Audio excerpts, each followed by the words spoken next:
بسم اللہ الرحمن الرحیم۔ منقول ہے کہ حضور سیدنا غوث اعظم کے زمانہ میں ایک مقرب کی ولایت سلب کر لی گئی۔ سب چھوٹے بڑے اس کو حقارت کی نگاہ سے دیکھنے لگے۔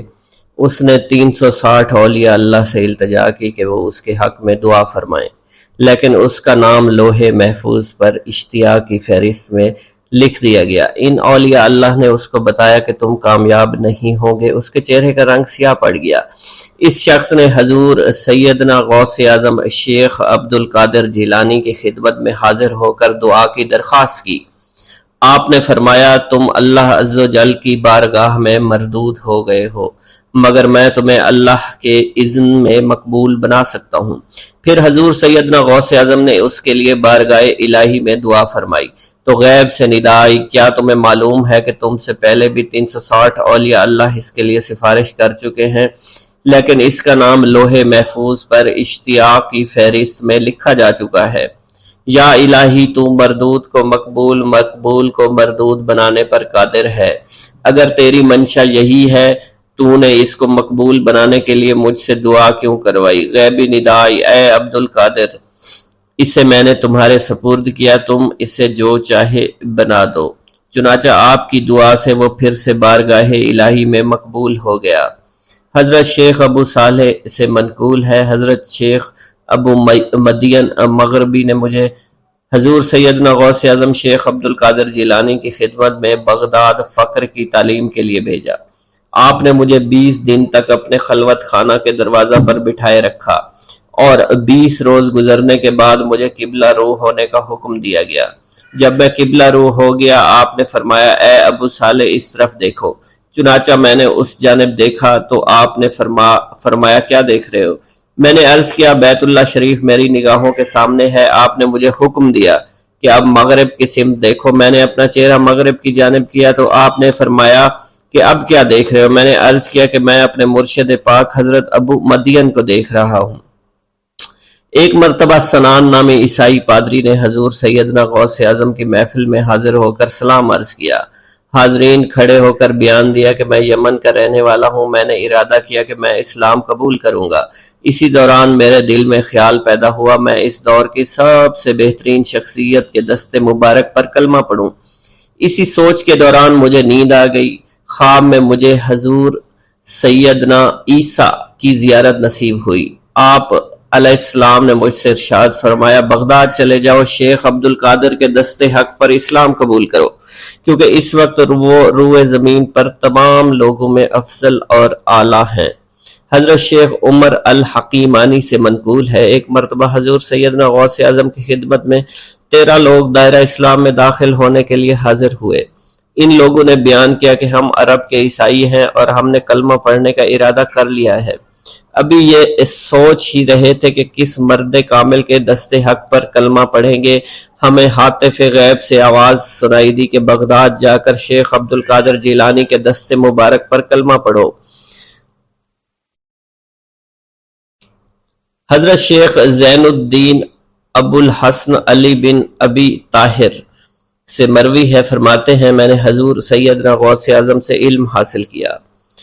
اللہ عز و جل نے مجھے 1 سال میں اتنا علم دیا کہ دوسروں کو وہ علم 20 سال میں بھی نصیب نہ ہوا ہوگا۔ میں نے آپ سے مصر جانے کی اجازت طلب کی۔ آپ نے فرمایا تو دمشق پہنچ کر غازیوں کو مصر میں داخل ہونے کے لیے تیار پائے گا تاکہ اس پر قبضہ ہو جائے، مگر ان سے کہنا کہ وہ ہرگز کامیاب نہ ہوں گے، ہاں دوسری مرتبہ وہ کامیاب ہو جائیں گے۔ حضرت شیخ زین الدین فرماتے ہیں جب میں دمشق پہنچا میں نے وہی حال پایا جو آپ نے بیان فرمایا تھا۔ میں نے ان سے کہا تو وہیں نہ رکے۔ جب میں مصر پہنچا تو میں نے خلیفہ کو ان کو مقابلے کے لیے تیار پایا۔ میں نے خلیفہ سے کہا گھبراؤ نہیں، کامیاب ہو جاؤ گے۔ وہ فرماتے ہیں خلیفہ نے مجھے اپنا ندیم خاص مقرر فرمایا اور اپنے ہر راز سے مجھے واقفیت دے دی۔ پھر دوسری مرتبہ غازی آئے، انہوں نے مصر پر قبضہ کر لیا۔ مجھے حضور سیدنا غوث کے قول کے مطابق ہر ایک سے 1.5 لاکھ دینار ملے۔ مجھے مصر میں ہر خاص و عام میں مقبولیت حاصل ہوئی اور بے شمار لوگ میرے واعظ سے مستفید ہونے لگے۔ حضرت شیخ ابو الخیر سے منقول ہے، فرماتے ہیں میں شیخ ابو محمد حسن شیخ ابو قاسم شیخ ابو حفظ کی خدمت میں حاضر ہوئے۔ آپ نے فرمایا تم سب اپنی اپنی حاجات بیان کرو، میں انشاءاللہ تمہاری حاجات پوری کروں گا۔ شیخ ابو سعید نے کہا کہ میں ترک دنیا اختیار کرنا چاہتا ہوں۔ شیخ ابن قائد وانی نے کہا کہ مجھے مجاہدے کی قوت عطا کر دیجئے۔ شیخ بزاز نے کہا خوف الہی چاہتا ہوں۔ شیخ فارسی نے کہا اللہ کے ساتھ میرا ایک حال ہے جسے میں کھو بیٹھا ہوں، چاہتا ہوں میرا وہ حال لوٹ آئے۔ شیخ جمیل نے کہا میں حفظ کرنا چاہتا ہوں۔ شیخ عمر نے کہا میں علم کی زیادتی چاہتا ہوں۔ شیخ خلیل نے کہا میں چاہتا ہوں مجھے موت نہ آئے، یہاں تک کہ مجھے مقام قطبیت پر فائز کیا جائے۔ شیخ ابو البرکات نے کہا کہ میں محبت الہی میں استغراق چاہتا ہوں۔ شیخ ابو عبداللہ نے کہا کہ میں نائب وزیر بننا چاہتا ہوں۔ شیخ ابو مفتوح نے کہا کہ میں خلیفہ کے گھر کا استاد بننا چاہتا ہوں۔ حضرت شیخ ابو الخیر فرماتے ہیں حضور سیدنا غوث اعظم نے فرمایا انشاءاللہ تم سب کی حاجات جلد پوری ہوں گی۔ چنانچہ آپ کا قول پورا ہوا اور تمام لوگوں کی حاجات پوری ہوئیں ماں سوائے شیخ خلیل کے، کیونکہ حضرت شیخ خلیل نے قطبیت مانگی تھی جس کا وقت ابھی نہیں آیا تھا۔ حضرت ابو السعد عبداللہ سے مروی ہے کہ میری کنواری بیٹی فاطمہ گھر کی چھت پر چڑھی تو اسے کوئی چیز اٹھا کر لے گئی۔ اس وقت میری بیٹی کی عمر 16 برس تھی۔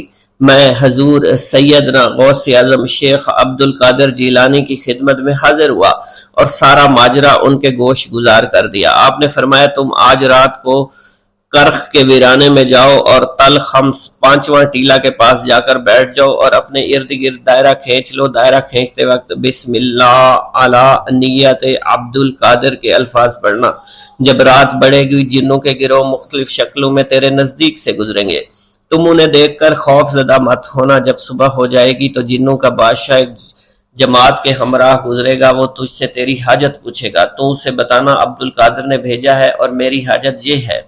ابو سعید فرماتے ہیں میں نے حکم کی تعمیل کی، آپ کے فرمان کے مطابق ڈراؤنی شکلوں والے لوگ گزرے مگر دائرہ کے نزدیک کوئی نہ آ سکا، یہاں تک کہ صبح جنوں کا بادشاہ گھوڑے پر سوار ہو کر آیا، اس کے ساتھ ایک کثیر جماعت بھی تھی۔ اس نے مجھ سے کہا میری حاجت پوچھی، میں نے اسے حضور سیدنا غوث اعظم کا پیغام پہنچاتے ہوئے کہا اور اپنی حاجت بیان کی۔ میری بات سن کر وہ بادشاہ گھوڑے سے اترا، زمین کو بوسہ دیتے ہوئے دائرہ کے کنارے بیٹھ گیا۔ بادشاہ کے بیٹھتے ہوئی جماعت بھی بیٹھ گئی۔ پھر بادشاہ نے اپنی جماعت کے کچھ لوگوں کو حکم دیا جاؤ جس نے یہ کام کیا ہے اسے میرے پاس لے کر آؤ۔ چنانچہ وہ لوگ ایک سرکش جن کو پکڑ لائے جس کے ساتھ میری بیٹی بھی تھی۔ جنوں کے بادشاہ سے کہا گیا کہ یہ ملک چین کے سرکش جنوں میں سے ہے۔ بادشاہ نے اس جن کو مخاطب کرتے ہوئے کہا کہ تمہیں قطب وقت کے قدموں کے نیچے سے لڑکی اٹھانے کی جرت کیوں کر پیش ہوئی؟ اس سرکش جن نے کہا کہ میں اس لڑکی پر عاشق ہو گیا تھا۔ بادشاہ جن نے اس سرکش جن کو سر قلم کرنے کا حکم دیا اور میری بیٹی مجھے واپس لوٹا دی۔ میں نے بادشاہ جن سے کہا کہ تم نے حضور سیدنا غوث اعظم کا حکم بجا لانے میں کوئی کسر نہ چھوڑی۔ بادشاہ جن نے کہا کہ وہ گھر بیٹھے ہم جیسے سرکشوں کو دیکھ لیتے ہیں، خواہ کتنی ہی دور کیوں نہ بیٹھے ہوں۔ جب اللہ عز و جل کوئی کتب مقرر کرتا ہے تو اسے جن و انس پر قدرت عطا فرما دیتا ہے۔ تفریح الخاطر میں منقول ہے حضور سیدنا غوث اعظم کے وصال کے بعد ایک شخص جو کہ عرصہ دراز سے مرشد کامل کی تلاش میں تھا اور وہ آپ کا شورا سننے کے بعد آپ کی خدمت میں بغداد شریف پہنچا۔ جب اس شخص کو معلوم ہوا کہ آپ وصال فرما گئے ہیں تو وہ آپ کی قبر مبارک پر حاضر ہوا اور آداب زیارت بجا لایا۔ آپ اپنی قبر مبارک سے باہر تشریف لائے، اس کا ہاتھ پکڑ کر اسے سلسلہ عالیہ قادریہ میں بیعت فرما دیا اور اس کی جانب خصوصی توجہ فرمائی۔ حضرت ابو بکر ارکیمی فرماتے ہیں میں ابتدائی عمر میں شتر بانی کا کام کیا کرتا تھا۔ ایک مرتبہ مجھے ایک شخص کے ساتھ حج کرنے کا اتفاق ہوا۔ اس شخص کو یہ خطرہ لاحق ہوا کہ وہ عنقریب مر جائے گا۔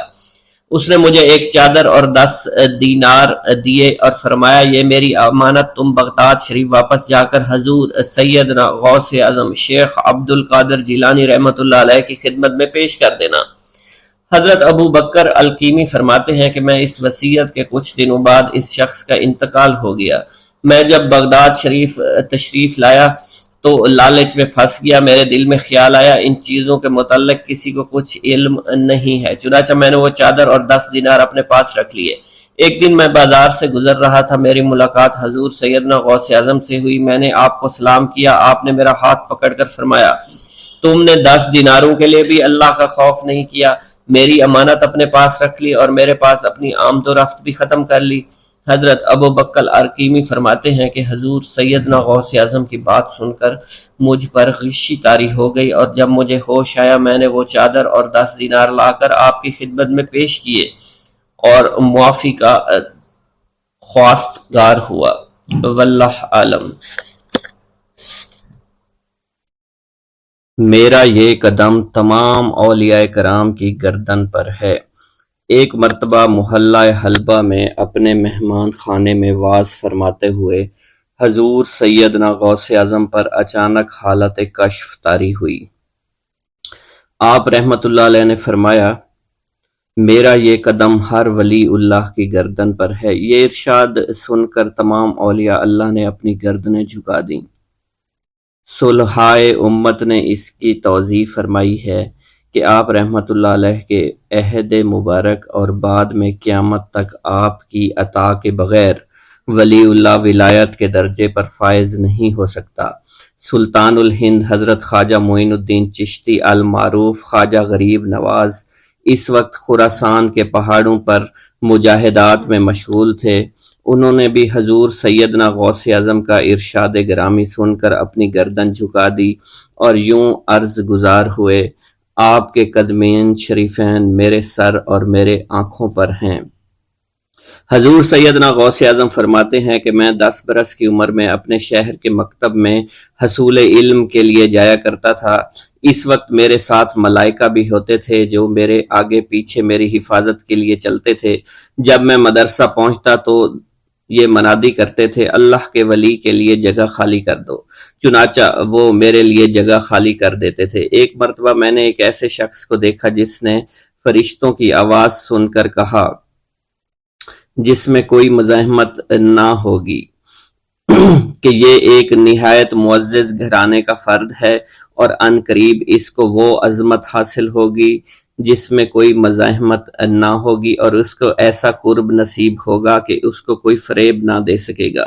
پھر 40 برس بعد میں نے اس شخص کو پہچانا، وہ شخص ابدالوں میں سے تھا۔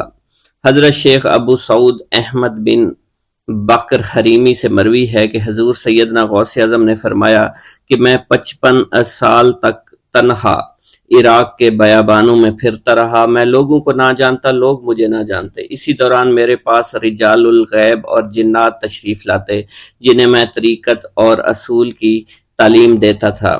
ابتدا میں جب میں عراق میں داخل ہوا تو حضرت خضر میرے ہم سفر بنے، اور بعد میں اس وقت ان کو پہچانتا نہ تھا، اور اس کے ساتھ میرا معاہدہ ہوا کہ میں ان کے کسی حکم کی خلاف ورزی نہیں کروں گا۔ ایک مرتبہ انہوں نے مجھے ایک جگہ بیٹھنے کا حکم دیا اور میں اس جگہ 3 سال تک بیٹھا رہا۔ سال میں ایک مرتبہ حضرت خضر میرے پاس تشریف لاتے، فرماتے کہ یہی تیرا مقام ہے جہاں تجھے پہنچایا گیا ہے۔ اس عرصہ کے دوران تمام نفسانی خواہشات مجھ پر انسانی شکل میں وارد ہوئیں، لیکن اللہ عز و جل نے مجھے ہر موقع پر استقامت عطا فرمائی اور مجھے ان خرافات سے بچائے رکھا۔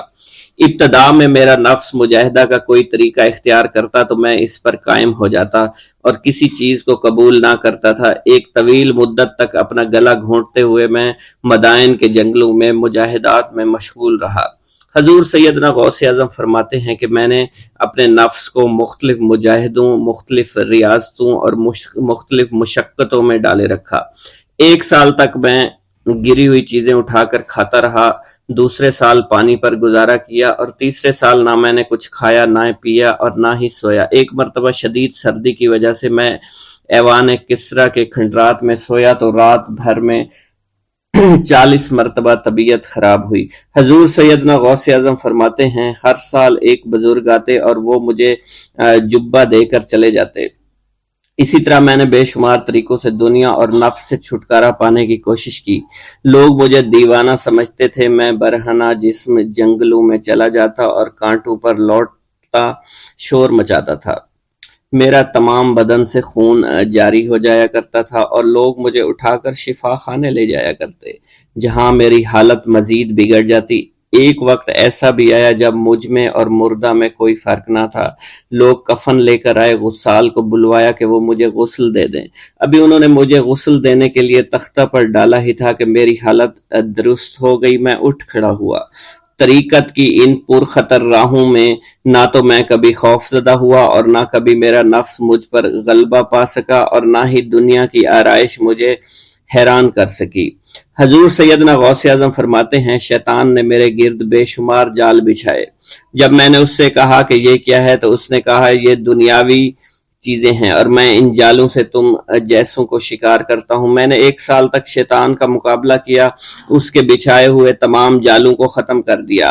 اس کے بعد میرے سینے کو کھول دیا گیا اور مجھ پر بے شمار خلائق ظاہر ہوئے۔ حضور سیدنا غوث اعظم فرماتے ہیں، میں نے دریافت کیا کہ یہ علائق کیسے ہیں؟ جواب ملا کہ یہ خلق کے اسباب ہیں جو تم سے ملے ہوئے ہیں۔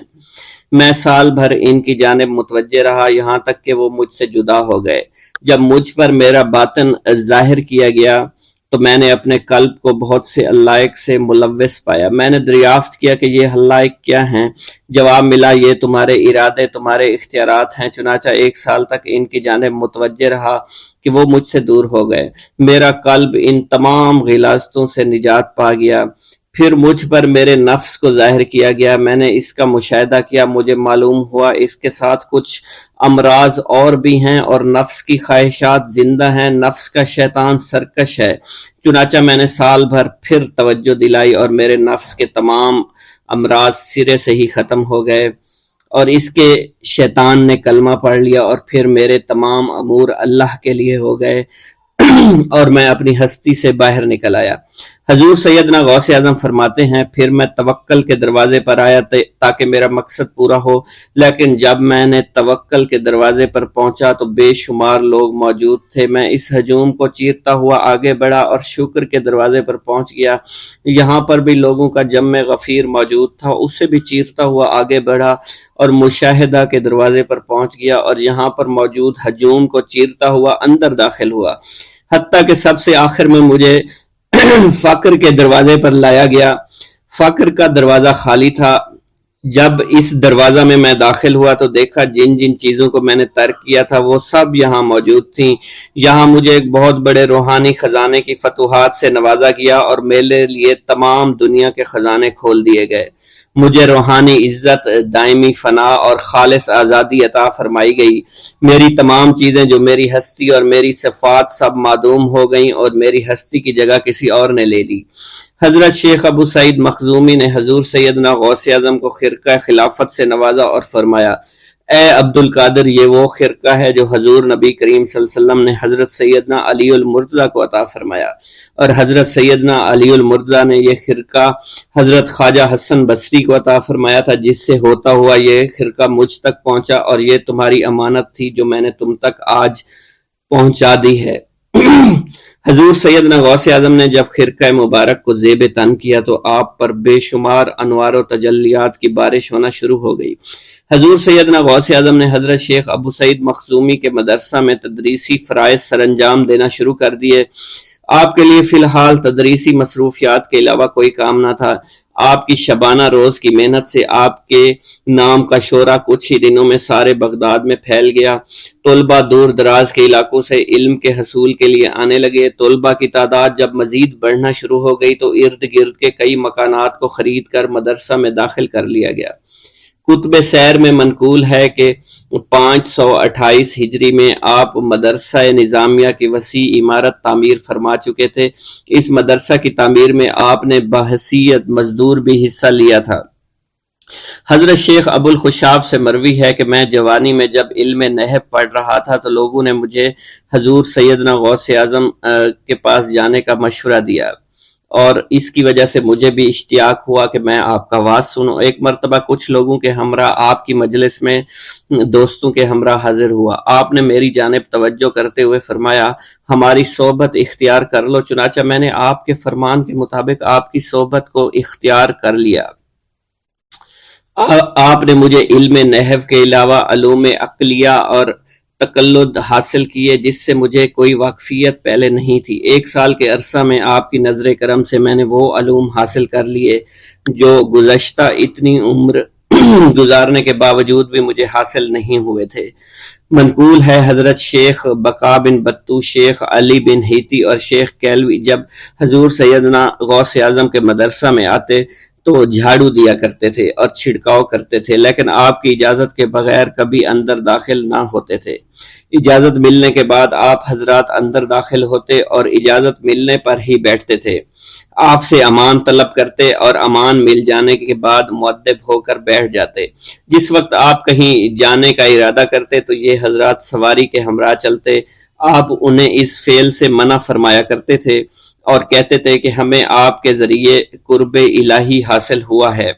حضرت شیخ محمد قائل الادنیٰ سے مروی ہے کہ ایک مرتبہ حضور سیدنا غوث اعظم سے دریافت کیا گیا کہ آپ کی بزرگی اور عظمت کا راز کیا ہے؟ آپ نے فرمایا کہ میں کبھی جھوٹ نہیں بولتا اور کبھی کسی سے کذب بیانی نہیں کرتا۔